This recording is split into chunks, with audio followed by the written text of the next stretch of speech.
that actually said that they have a myth about the gate to what they believe is the afterlife there. So we explored this area and found a deep crevice in the ice. And I'm an experienced mountain climber. I explored there, and I went down there, and I actually encountered beings who I believe live in the Hollow Earth. What they look like, John? Well, they were mostly molten. I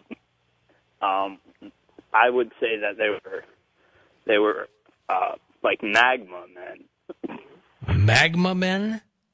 Well, that's the best way I can describe them. I would say that they were molten rock, but I don't know. That's how they appeared to me. Well, that's strange. All right, Kevin, your take on that?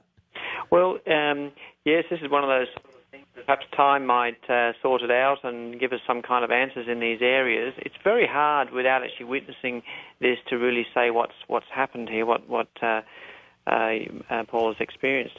But yes, you hear so many things, but it's too hard. It's too hard to really sort of decipher from here what actually took place. I certainly haven't encountered anything like that in the studies and the research that I've done.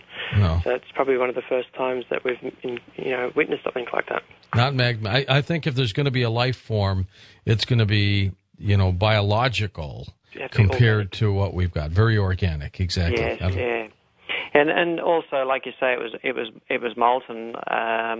That might have been what it appeared to be, and sometimes it may not be quite what you think you're looking at too. It could be it could just resemble that. That's right too. Yes. Yeah. Okay, let's go to maybe time for one more call. West of the Rockies, go ahead. Hi, this is Mary from Oregon. Hi. I'm wondering if the inhabitants of the Hollow Earth are more fragile than us. They're used to a lighter gravity. How do they handle the G's in the flying saucers? Right. Well, we would suspect that because they're thousands of years ahead of us in their technology, that they can actually influence gravity themselves. And this seems evident when we look at a lot of reported sightings of UFOs. I can remember one just off the top of my head where there was a UFO and someone was seeing it, and they picked up a rock and they threw it at the UFO, and instead of it going in a parabola, in an arc, just as it would through gravity, when it went underneath the UFO, it actually didn't fall. It actually kept going straight until it went past, and then it fell on the other side to indicate that there was actually some anomaly or some change in the gravity in the area of the ship. And I would suspect as well that if beings were suited to a lower gravity environment, they would need to protect themselves by creating an artificial environment where the gravity was less as well. And I think this is evident as well in some of the abductions that people have reported, being an environment where the gravity seems less and things tend to float around and that sort of thing.